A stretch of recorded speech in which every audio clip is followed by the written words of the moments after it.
भैया सुनी तू बोला माननीय व्यास तपेश्वर चौहान जी से। कहानी के शीर्षक बा माई के कलेजा। बहुत दर्दनाक कथा बा भैया। अतवार दिन में बचपन में बाप मर गए, महतारी बेटा के पोस के जवान कर आउ लड़का एगो गुनहगार लड़की के औरत के चक्कर में पड़ के जीवतिया भूखला में अपने महतारी के पेट में छुरी मार के कलेजा काट के लिया।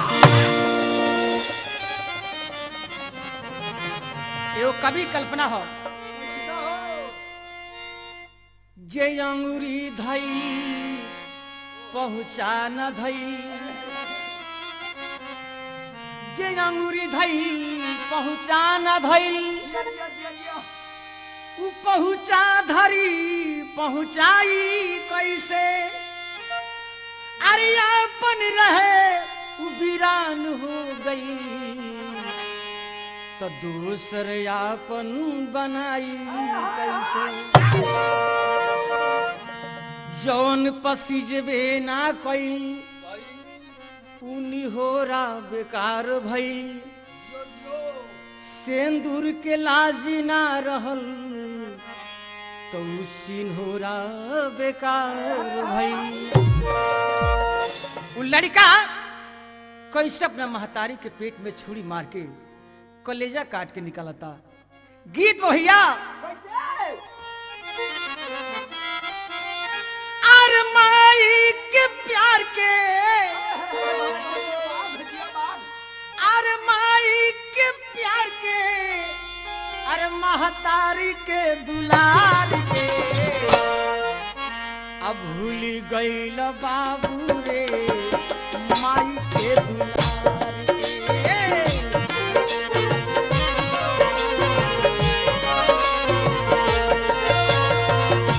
भूल गईल बाबू हो माई के दुलार के।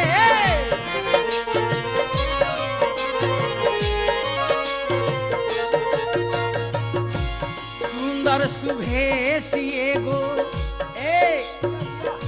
रहली पुतुरिया, बबुआ के मोह लेली मार के नजरिया।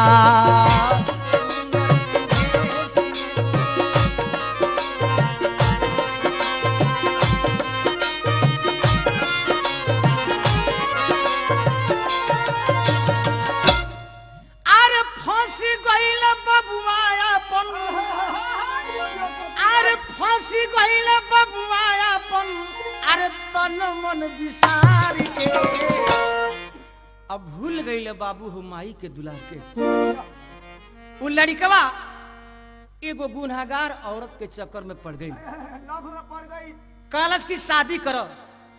वो लड़की कल की शादी करे कब? आज अतवार दिन हो, तहर महतारी जीवतिया भूखल बड़ी, जीवतिया भूखला में अपना महतारी के पेट में छुरी मार के माई के कलेजा काट के लिया के देव। तो एगो लाया गल बिरहा के आए तब विधवा, अरे विधवा माँ के पेट में बेटा मरल छुरी, विधवा माँ के पेट में बेटा मरल छुरी। कहानी भोजपुरी के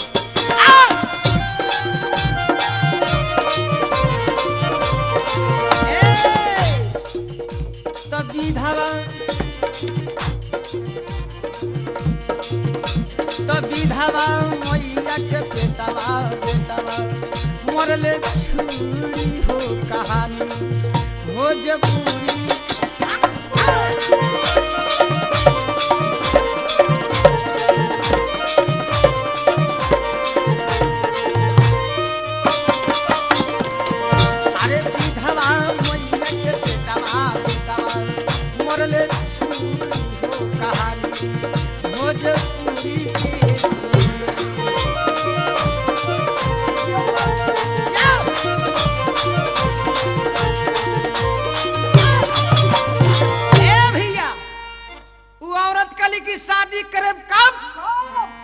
अपना माई का कलेजा काट के लिया के हाथ में दे बतो लइका का लगी तरह खाती माई कोनो लम्हर चीज नहीं एगो छुड़ा दे माई जीवतिया भूखल बिया यदि सूतल होई तब वो महतारी के पेट में छुरी मार के कलेजा काट के निकाल दे। आज यदि माई जागल होई तो बाया हाथे गर्दन दाब के और दहिना हाथे छुरी मार के माई के कलेजा काट के निकाले। बेटा वो गुनहगार लड़की से वो छुरा लेके अब माई के हाथे करे चल दिले बाटे। कैसे बेटा तैयार भइले ठीक आधी रात में अरे माई के जान मारे छुरा लेके हाथ में अरे मोर मन जनले बबुआ अरे मोर मन जनले रे बबुआ अरे कजरा के धार के तो भूली गईल बाबू रे अरे माई के भैया रूप ऐसा चीज है रूप रंगीन एक रहर हुए बाल रवि के शहर हुए रूप सब कोई के ना मिले रूप परमात्मा के घर हो रूप रंगीन एक रुबाई हो प्यार घायल निगाह देखिए भैया चौहान जी रूप जिए की एक दवाई हो रूप पर राम जी लोभा गईले भगवान कृष्ण जी बिका गईले और रूप के धार इतना तेज हो कि रूप पर आजकल के लड़का लोग कितना लोग कटा गईले।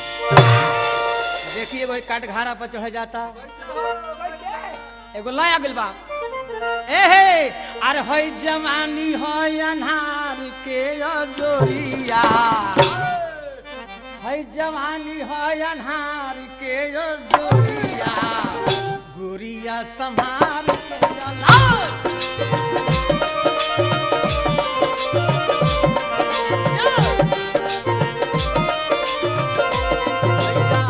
पानी होई अनहार के जोरिया गोरिया संभार के चलो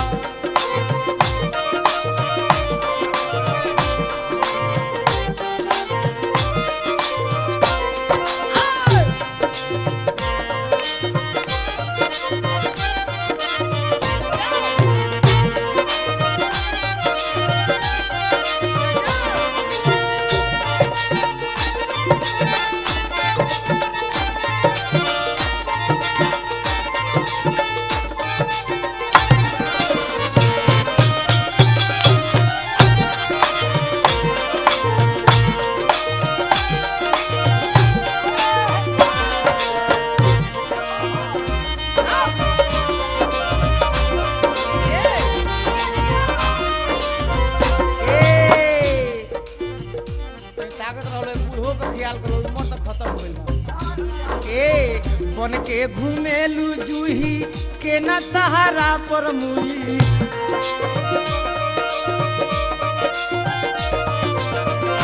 बन के घूमेलू जूही के न तहरा पर मुई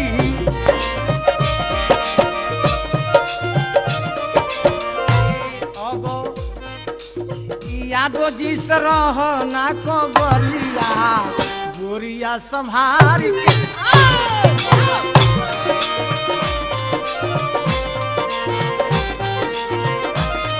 भैया वाली हो अनार के गोरिया गोरिया संभार के चलो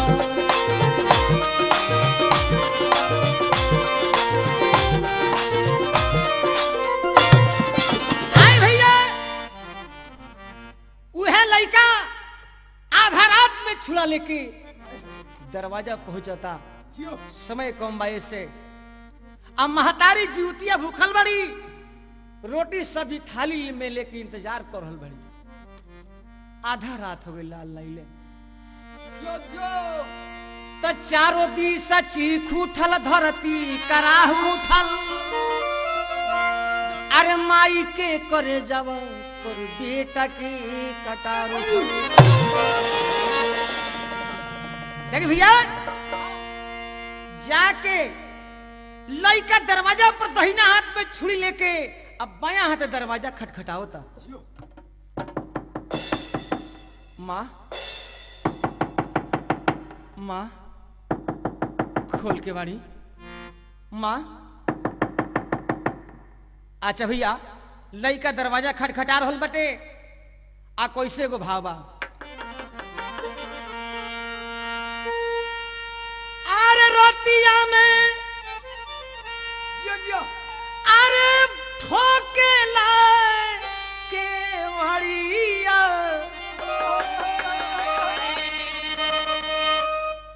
खबरिया मैया सुने लिए रात।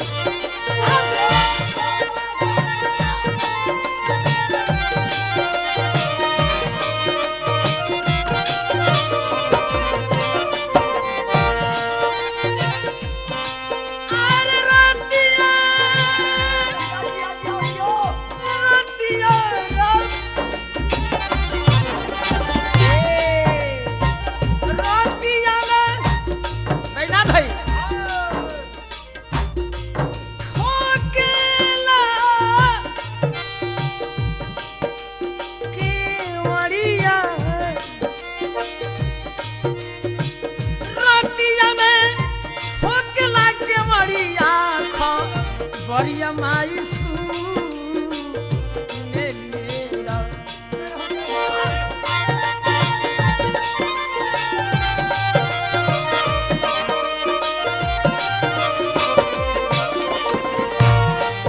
आओ जवान जी अरे जवान यह दुगोला है जवान के लाई हो आज ऐसा ना होगे तरह 2-4 बोतल पानी चढ़ावे के पड़ जा। यादव जी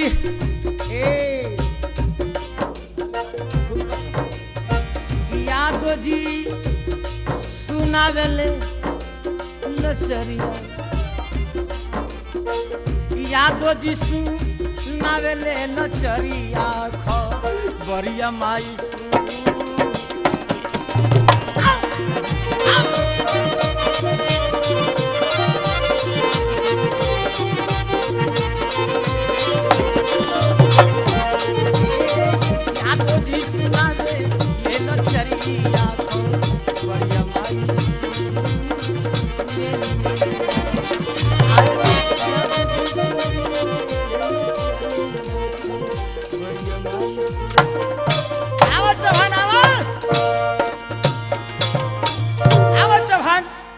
देखावा पर शक्ति